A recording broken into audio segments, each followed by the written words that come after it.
Rohmu yang hidup penuhiku, mengalir dalamku. Salam, selamat pagi Bapak Ibu yang dikasihi dalam Tuhan. Kita akan mendengarkan renungan firman Tuhan pada pagi hari ini dengan tema hati yang penuh hikmat. Dari 1 Raja-Raja 3 ayat yang ke-12, demikian firman Tuhan. Maka sesungguhnya aku melakukan sesuai dengan permintaanmu itu. Sesungguhnya aku memberikan kepadamu hati yang penuh hikmat dan pengertian, sehingga sebelum engkau tidak ada seorang pun seperti engkau, dan sesudah engkau takkan bangkit seorang pun seperti engkau. Setiap kita, baik orang tua, orang muda maupun anak-anak, membutuhkan hikmat dalam kehidupan kita untuk menimbang, memutuskan, bahkan menjalani kehidupan ini. Dengan kata lain, Bapak Ibu Saudaraku, hikmat itu penting untuk dimiliki oleh setiap orang percaya dalam kehidupannya. Arti hikmat dalam Alkitab sama dengan pengertian, kebijakan atau bijaksana. Hikmat bukan soal pengetahuan teoritis yang sering kita sebut IQ, tetapi hikmat lebih bersifat praktis dan berkaitan dengan kedewasaan rohani serta pengalaman iman seseorang dengan Tuhan. Salomo adalah contoh orang yang berhikmat yang dicatat di dalam Alkitab. Alkitab mencatat bahwa hikmat Salomo tak tertandingi oleh manusia lain. Dari 1 Raja-Raja 3 ayat 12, hikmat yang diperoleh Salomo berasal dari Allah. Lewat firman Tuhan ini, ada 3 hal penting yang perlu kita perhatikan bagaimana kita bisa memiliki hati yang penuh hikmat seperti Salomo. Yang pertama adalah kerendahan hati. Sebelum memiliki hati yang penuh hikmat, Salomo menyampaikan beberapa hal yang mendasar kepada Tuhan. Ia mengakui bahwa Tuhanlah yang telah mengangkatnya menjadi raja, menggantikan Daud ayahnya.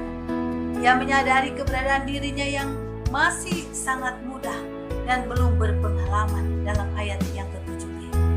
Ia bergumul karena ia berada di tengah-tengah umat yang besar, tidak terhitung dan tak terkira banyaknya. Walaupun dalam mimpi, kerendahan hati Salomo terungkap dalam percakapan yang indah antara Salomo dan Tuhan. Kerendahan hati Salomo menggerakkan hati Tuhan, memberikan hati yang penuh hikmat kepada Salomo. Dalam ayat 9 sampai dengan yang ke-10.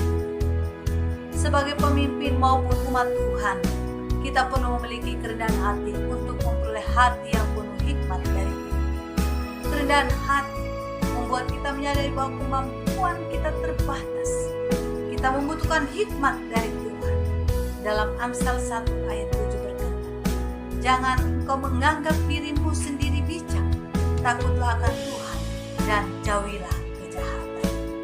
Orang yang tidak menganggap dirinya sendiri bijak, dia akan menjauhi kejahatan dan dia akan selalu hidup takut akan Tuhan. Dengan kata lain, dia terus mengandalkan hikmat yang daripada Tuhan. Yang kedua, tidak egois.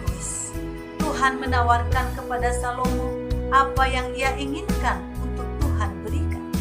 Salomo tidak meminta umur panjang, tidak meminta kekayaan atau kedudukan, tetapi jauh lebih dari itu. Ia meminta pengertian untuk memutuskan hukum dalam ayat yang ke-11. Salomo tidak meminta sesuatu untuk memuaskan kepentingannya sendiri, tetapi ia memikirkan bagaimana ia dapat menjadi seorang pemimpin yang berhikmat agar umat Tuhan mengalami kehidupan yang sejahtera. Ia menyadari bahwa apa yang ia minta kepada Tuhan, semua dia lakukan bagi kemuliaan Tuhan dan bagi banyak orang. Sikap Salomo yang tidak hanya memikirkan diri sendiri atau tidak egois, menjadikan Salomo raja yang luar biasa. Bapak Ibu Saudaraku, sekiranya pertanyaan yang sama ditunjukkan oleh Tuhan kepada kita, apa yang akan kita pilih? Apakah yang kita pilih hanya untuk kepentingan diri kita sendiri, atau untuk memuaskan diri kita sendiri, atau untuk kebaikan banyak orang dan bagi kemuliaan Tuhan? Ini menjadi pertanyaan bagi kita.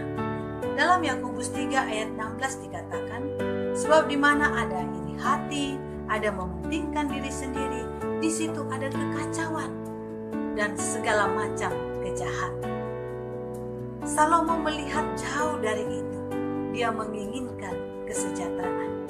Dia tidak menginginkan kekacauan dan kejahatan, sehingga ia tidak egois dalam meminta apa yang ia minta kepada Tuhan. Yang ketiga, Bapak Ibu Saudara, hidup dekat dengan Tuhan. Kehidupan Salomo yang akrab dengan Tuhan dan selalu menuruti ketetapan-ketetapan Tuhan serta hidup mengasihi Tuhan menjadikan Salomo memiliki hikmat yang tidak ada tandingnya dalam ayat yang ke-12. Tetapi tidak hanya itu saja, apa yang tidak diminta Salomo pun diberikan Tuhan, yaitu apa? Kekayaan, kemuliaan, dan Tuhan meninggikan status Salomo di antara bangsa-bangsa lain dalam ayat 13. Tuhan juga menjanjikan umur panjang bagi Salomo dan memelihara hidupnya menurut jalan yang ditunjukkan Tuhan kepadanya. Bapak Ibu Saudara, untuk memiliki hati yang penuh hikmat, kita tidak bisa mengandalkan pikiran kita sendiri atau kemampuan kita sendiri, tetapi kita membutuhkan Tuhan dalam kehidupan kita, menuntun kita, bahkan juga memampukan kita menjalani kehidupan ini. Karena itu, kedekatan dengan Tuhan itulah sumber hikmat dan pengetahuan. Sebagaimana dalam Amsal 1 ayat yang ke-7 dikatakan bahwa takut akan Tuhan adalah permulaan hikmat, tetapi orang bodoh menghina hikmat dan didikan.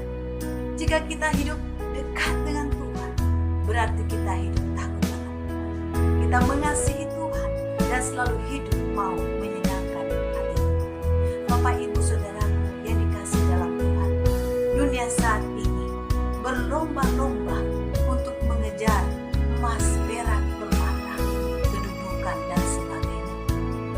Tapi dari kebenaran firman Tuhan ini, kita diingatkan, marilah kita berlomba-lomba mencari hikmat surga, hikmat dari atas yang dapat menuntun kita kepada kekekalan, menuntun kita kepada kebenaran.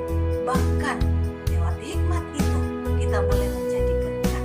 Apalagi di tengah-tengah situasi saat ini, Bapak Ibu, situasi pandemi di mana saat-saat ini sedang diadakan percobaan new normal atau uji new normal. Di sini kita membutuhkan hikmat surga. Apa yang harus kita lakukan dan apa yang harus tidak kita lakukan dalam kehidupan ini. Mari sebagai orang yang percaya kepada Tuhan, mari kita terus meminta hikmat daripada Tuhan. Bagaimana kita menjalani kehidupan kita supaya hidup kita menjadi berkat. Ya, hal tadi yang untuk kita renungkan dalam kehidupan ini. Yang pertama tadi, milikilah kerendahan hati. Yang kedua, tidak egois. Yang ketiga, hidup dekat dengan Tuhan. Kiranya firman Tuhan pada pagi hari ini memberkati kita semua. Damai sejahtera Kristus memberkati dan menyertai kita. Shalom. Tuhan Yesus memberkati.